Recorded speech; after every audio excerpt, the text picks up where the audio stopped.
Good morning to all of you. I am G. Mohan, lecturer in Government Degree College, Bellanpalli. My subject is ప్రభుత్వ పాలనా శాస్త్రం.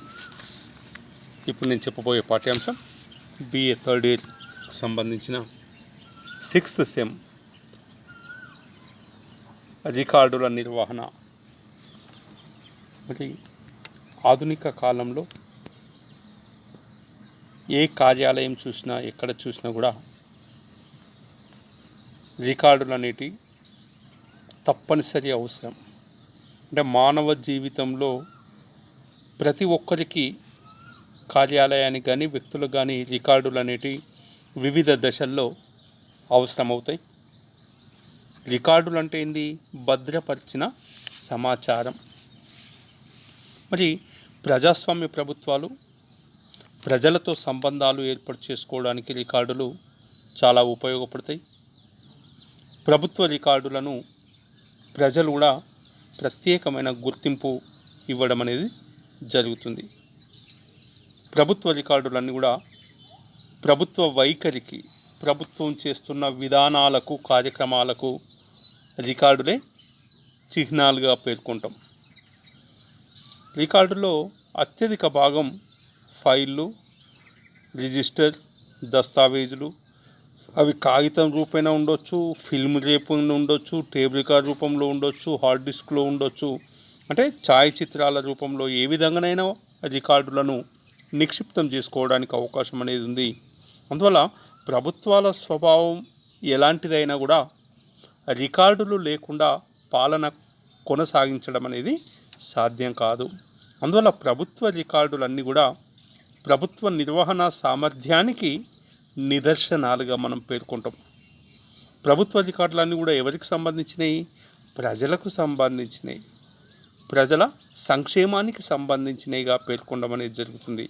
అందువల్ల రికార్డులు అన్నింటిలో కూడా ప్రజల్లో కొన్ని వర్గాలకు ప్రత్యక్షంగా కానీ పరోక్షంగా కానీ వాళ్ళకు సంబంధించినవి మాత్రమే రికార్డుల్లో ఉండడం అనేది జరుగుతుంది. మరి అంతేకాకుండా రికార్డులు లేకుండా ప్రభుత్వంలో కానీ ప్రభుత్వేతర సంస్థల్లో కానీ ఎక్కడ కూడా కార్యాలయాలు అనేది కొనసాగడానికి అవకాశం లేదు. ఎందుకంటే కార్యాలయం యొక్క ముఖ్య విధే రికార్డుల యొక్క నమోదు, భద్రత అని చెప్పడానికి అవకాశం ఉంది. ప్రభుత్వ కార్యాలయాలు కానీ ప్రైవేటు కార్యాలయాలు కానీ రోజువారీ పెద్ద మొత్తంలో ఉత్తర ప్రత్యుత్తరాలు జరపడం జరుగుతుంది.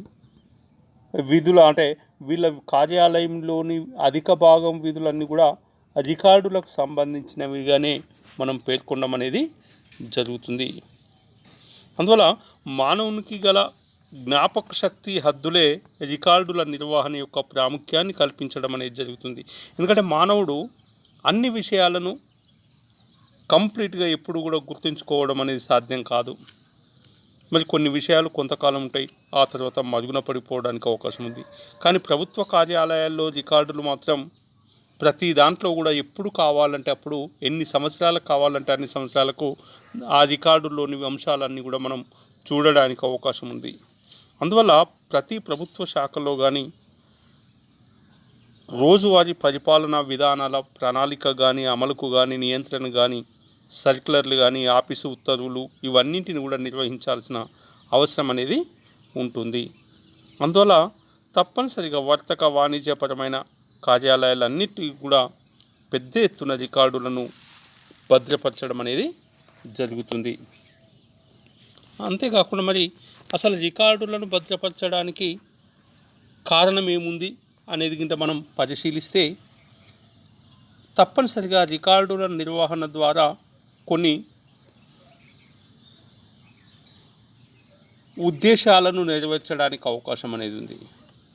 ఈనాడు చూడండి, ఒకటి సాక్ష్యంగా ఉపయోగపడుతుంది. అంటే ప్రభుత్వ విధులు అనేటివి అన్నీ కూడా చాలా సున్నితమైనవి. వీటి నిర్వహణలో ప్రతి విషయాన్ని కూడా అవసరమైనప్పుడు సమర్థించుకోవాలి. సమర్థించుకోవడానికి రికార్డులు అనేటివి సాక్ష్యాధారాలుగా తోడ్పడతాయి. వ్యాపార సంబంధమైన విధులకు కానీ, ఒప్పందాలకు కానీ ఇవన్నీ కూడా లిఖితపూర్వకమైన సాక్ష్యాలుగా ఉపయోగపడడం అనేది జరుగుతుంది. ఇట్లా ఉదాహరణ తీసుకోండి, ప్రభుత్వం సంస్థలతో కానీ వ్యక్తులతో కానీ కాంట్రాక్టర్లతో కానీ చేసుకునే ఒప్పందాలు కానీ, ఒడంబడికలు కానీ, సమ్మతి పత్రాలు కానీ ఇవన్నీ కూడా సాక్ష్యంగా ఉపయోగపడతాయి. అంతేకాకుండా ఇదొక మార్గదర్శిగా కూడా ఉపయోగపడతాయి. ఈ విధంగా రికార్డుల నిర్వహణ ద్వారా నిర్వాహకులు ఏ పద్ధతిని అవలంబించారు, గతంలో ఉన్నవాళ్ళు ఏ పద్ధతిని అవలంబించారు, మనం ఏ విధంగా అవలంబిస్తే బాగుంటుంది అనే ప్రాచీన పద్ధతులకు సంబంధించిన రికార్డులను మనం చూడడం ద్వారా తెలుసుకోవడానికి అవకాశం ఉంది.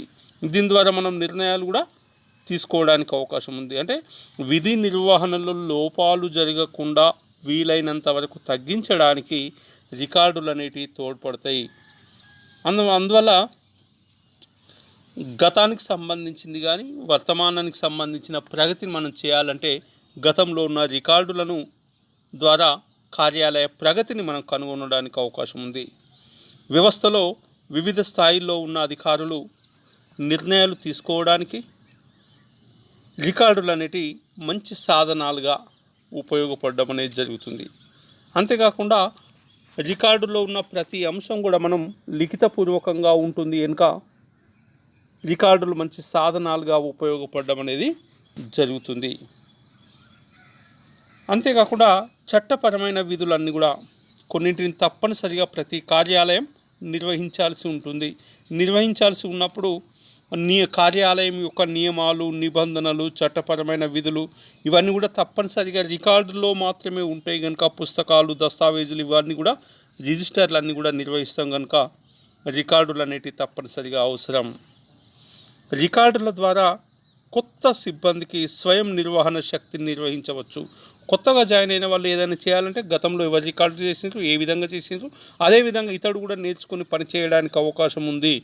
ఈ విధంగా రికార్డుల ద్వారా గత చరిత్రకు, గత పరిపాలనా చరిత్రకు సంబంధించిన అంతా కూడా సాక్ష్యాలుగా భద్రపరచడానికి అవకాశం అనేది ఉంది. అందువల్ల అంతేకాకుండా ప్రతి కార్యాలయం కూడా వాళ్ళు ఖర్చు చేసిన విధానాలు, ఆర్థికపరమైన విషయాలన్నీ కూడా లిఖితపూర్వకంగా రికార్డులో నిక్షిప్తం చేస్తుంది కనుక ప్రతి సంవత్సరానికి కానీ 6 నెలలకు కానీ ఆడిట్ వాళ్ళు వచ్చినా లేదా శాసనసభలు వచ్చినా ఈ నిధులు దుర్వినియోగం అయినాయా లేదా, కరెక్ట్ చేసిందా అనేది లిఖితపూర్వకంగా రికార్డుల ద్వారా మనకు ఉపయోగపడడానికి అవకాశం అనేది ఉంటుంది. రికార్డుల ద్వారా మాత్రమే ప్రభుత్వ కార్యాలయాలు ప్రజల రాజకీయ, ఆర్థిక, సాంఘిక, సామాజిక సమాచారాన్ని అంతా మనం తెలుసుకోవాలంటే అది రికార్డుల ద్వారా మాత్రమే తెలుసుకోవడానికి అవకాశం అనేది ఉంటుంది. అందువల్ల రికార్డుల ద్వారా ప్రభుత్వం అనేది తన వైఖరిని తెలియచేయడం అనేది జరుగుతుంది. రికార్డు అంటే ఏంది? సమాచారాన్ని భద్రపరచడం, అవసరమైనప్పుడు అందుబాటులో ఉంచడానికి అనువైన పద్ధతిలో అనుకూలమైన రూపంలో భద్రపరిచిన సమాచారాన్నే మనం రికార్డ్ అని పేర్కొనడం అనేది జరుగుతుంది.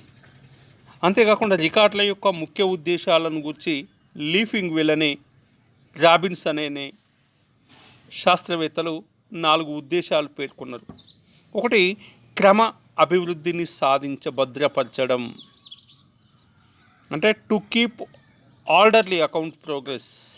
రెండవది, యథార్థ పరిస్థితులను తెలిపే నివేదిక. మూడవది, పోల్చడానికి వీలుగా ఉండటం. నాలుగవది, తప్పులను, వృధాలను అరికట్టడం. ఈ విధంగా అంటే రికార్డుల యొక్క ఉద్దేశాలు ఈ 4గా వీళ్ళు పేర్కొనడం అనేది జరిగింది. మరి వీటితో పాటు ఇంకా కొన్ని అనేక ఉద్దేశాలు కూడా ఉంటాయి. అంటే ఎక్కడ రికార్డు తయారు చేసినా కూడా ఒక ప్రత్యేకమైన లక్ష్యం అనేది ఉంటుంది. ఆ లక్ష్యాన్ని నిర్ధారించకుండా రికార్డులను తయారు చేస్తే అది వృధా, సమయం కానీ ధనం కానీ ఇవన్నీ కూడా వృధా కావడానికి అవకాశం ఉంది. అంతేకాకుండా లీఫింగ్ వెల్ ఏమంటారంటే రికార్డులను తయారు చేసేటప్పుడు సమయం, తేదీ ఈ విషయాలన్నింటినీ అనుసరించి కూడా వర్గీకరించుకోవడం అనేది జరుగుతుంది. రికార్డులు అనేటివి చాలా విలువైనవి కనుక వాటి విలువలు సమయం పైన ఆధారపడి ఉండడం అనేది జరుగుతుంది. తక్కువ నాణ్యతతోని అంటే ఎక్కువ నాణ్యతతోని తక్కువ ఖర్చుతోని సమయానికి అందుబాటులో ఉండే విధంగా రికార్డులను మనం భద్రపరచుకోవాల్సిన అవసరం ఉంది. అంతేకాకుండా రికార్డులను యథార్థ విషయాల ఆధారంగా మాత్రమే తయారు చేయాలి. ఏదో ఊహించి చేయడం కాదు. సత్యాలు, యథార్థాలు ఇంకా సంఖ్యల ఆధారంగా మాత్రమే చేయాలి.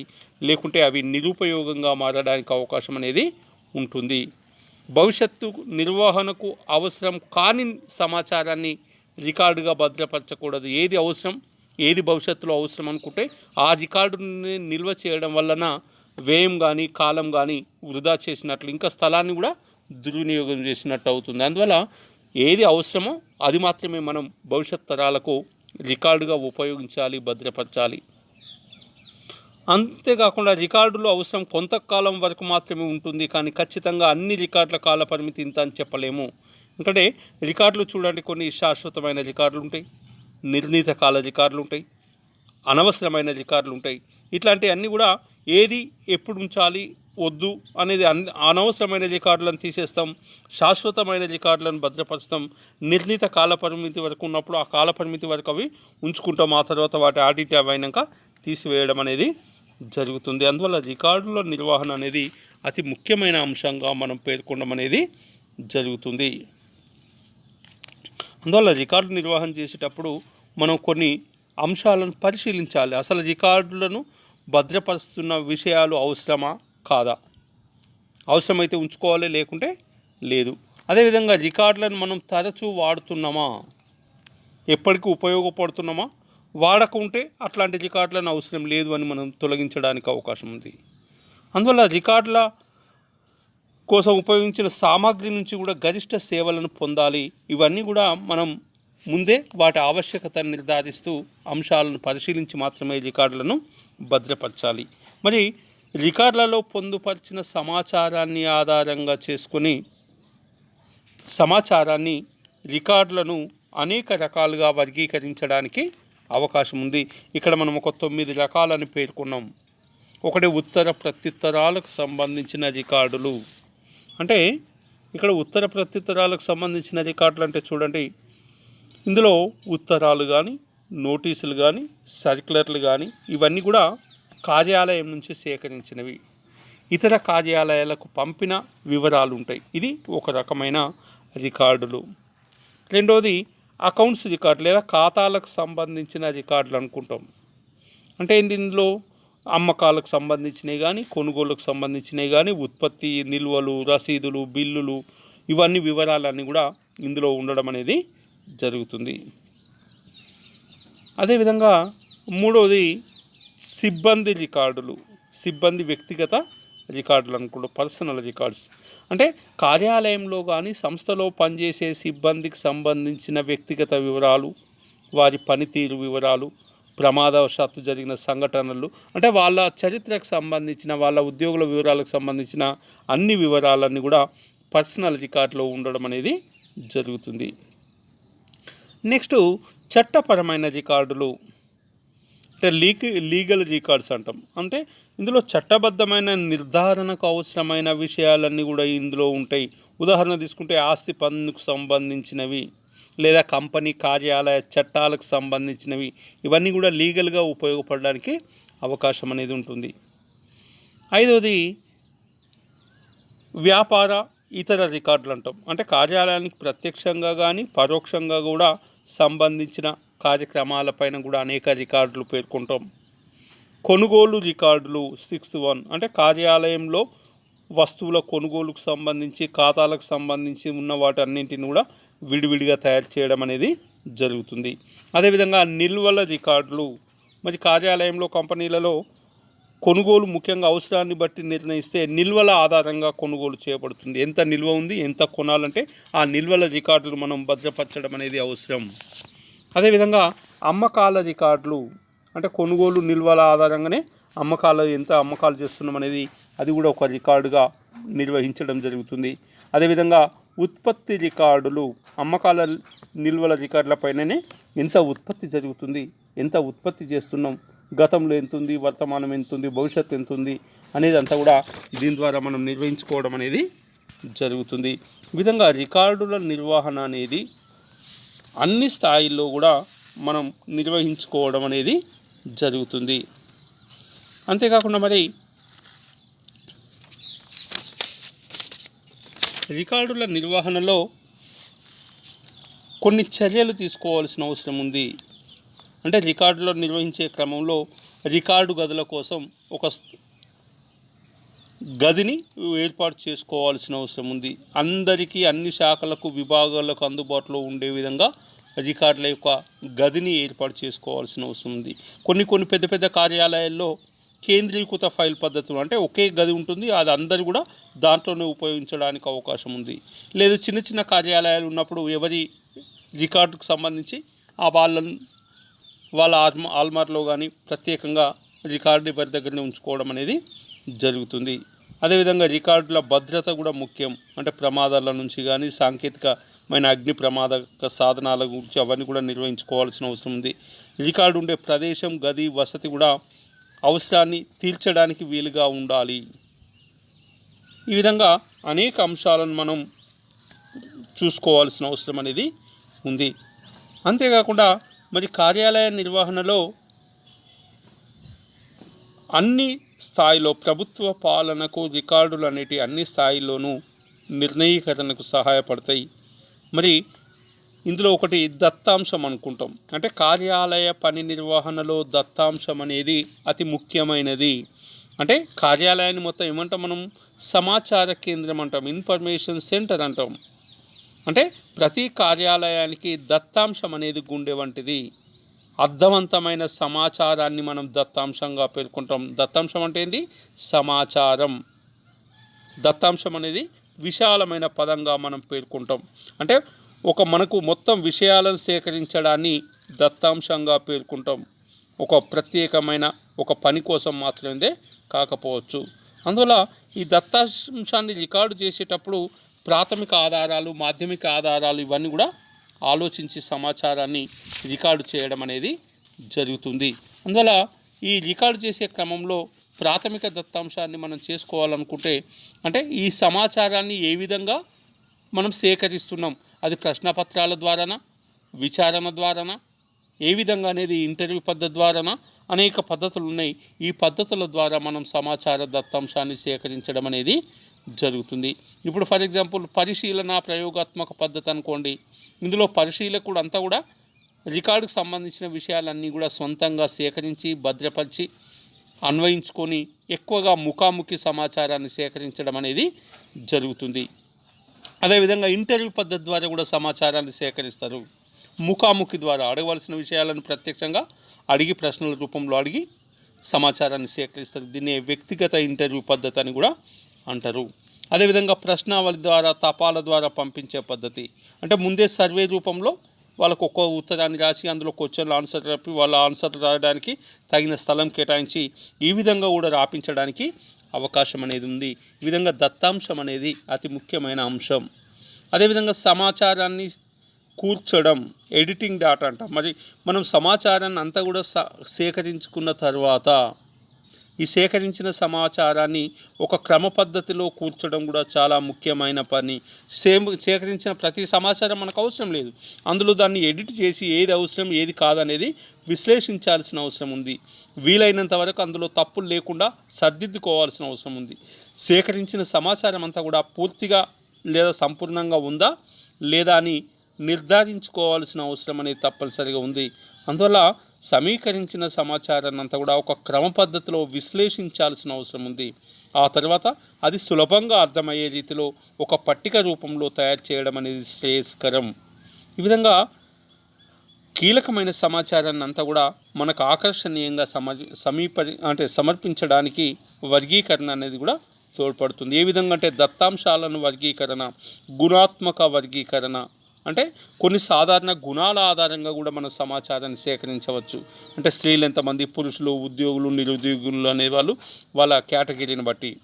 పరిమాణాత్మక వర్గీకరణ కూడా ఉంటుంది. ఇది సంఖ్యల రూపంలో ఉంటుంది.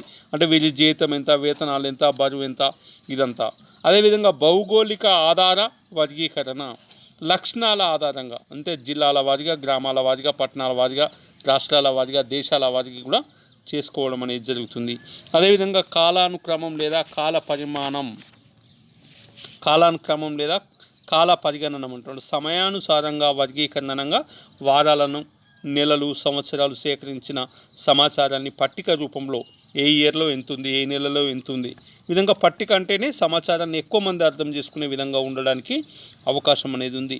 అంటే తక్కువ ప్లేస్లో ఎక్కువ సమాచారాన్ని అంతా కూడా నిక్షిప్తం చేసుకోవడానికి అవకాశం ఉంది. బొమ్మల రూపంలో కానీ, గ్రాఫ్ రూపంలో కానీ, చార్ట్ రూపంలో కానీ చతురస్రాకారాల్లో కానీ మనం ప్రచురించడానికి అవకాశం అనేది ఉంది. అందువల్ల ఇవన్నీ కూడా అతి ముఖ్యమైన అంశాలుగా మనం పేర్కొనడం అనేది జరుగుతుంది. ఇన్ని రకాలుగా మనం సమాచారాన్ని, దత్తాంశాన్ని సమగ్రంగా, సమర్థంగా దత్తాంశం పైన మాత్రమే ఆధునిక కార్యాలయ పాలన అనేది ఆధారపడి ఉంటుంది, దాని సామర్థ్యం అనేది ఆధారపడి ఉంటుంది అని చెప్పడంలో అతిశయోక్తి అనేది లేదు. అందువల్ల రికార్డుల నిర్వహణలో కూడా కొన్ని పరిశీలించాల్సిన విషయాలు అనేటివి ఉన్నాయి. ఇది రికార్డులు అన్నీ కూడా ఒక ముఖ్య ఉద్దేశంతో మాత్రమే నిర్వహించబడతాయి. ప్రయోజనం లేని రికార్డులు ఏవి కూడా భద్రపరచం. రికార్డు చేసిన వాస్తవాలు ఎప్పుడైనా సరే నిజ నిర్ధారణకు వీలుగా ఉండాలి, అసత్యాలు ఉండొద్దు. అంతేకాకుండా రికార్డులను అన్నీ కూడా తగిన రీతిలో వర్గీకరణ చేయాలి. అంటే చేసేటప్పుడు గందరగోళాలు లేకుండా స్పష్టంగా ఉండాలి. రికార్డులను అవసరమైనప్పుడు అందుబాటులో ఉంచాలి. ఎవరైనా రికార్డులను అడిగిన వెంటనే చూపెట్టాల్సిన అవసరం లేదు. ఎందుకంటే వీలైనంత త్వరగా అందించాల్సిన బాధ్యత కార్యాలయం పైన ఉంటుంది. అది ఎవరికి అవసరం ఏందనేది మాత్రమే గమనించాలి. లేకుంటే మన సమాచారం బయట వ్యక్తులకు కూడా ఈజీగా పోవడానికి అవకాశం అనేది ఉంటుంది. అందువల్ల రికార్డులన్నీ ఒకే రకమైన విలువలు కలిగి ఉండవు. రకాల సమాచారాన్ని పకడ్బందీకు అన్ని రికార్డులలో పొందుపరచాలంటే చాలా వ్యయంతో కూడిన పనిగా కాబట్టి అవసరమైనంత వరకు, వీలైనంత వరకు తక్కువ వ్యయంతో రికార్డులను భద్రపరచాల్సిన అవసరం అనేది ఉంది. అందువల్ల ఆధునిక కాలంలో రికార్డుల నిర్వహణకు ఫైలింగ్ కంటే ఎక్కువ ప్రాముఖ్యత ఉంది. ఫైలింగ్ అనేది రికార్డు నిర్వహణలో ఒక భాగం మాత్రమే. రికార్డులను సృష్టించి పంపిణీ చేయడం, వాటి రక్షణ, పర్యవేక్షణ వంటి ఇంకా ఎంతో ప్రాముఖ్యాన్ని కలిగి ఉండడం అనేది జరిగింది. ఇది ఆధునిక కాలంలో రికార్డుల యొక్క ప్రాముఖ్యత అత్యంత ప్రధానమైనదిగా మనం పేర్కొనడం అనేది జరుగుతుంది. ఈ విధంగా రికార్డుల నిర్వహణ అనేది కూడా అత్యంత ప్రాధాన్యమైన అంశంగా మనం పేర్కొంటాం.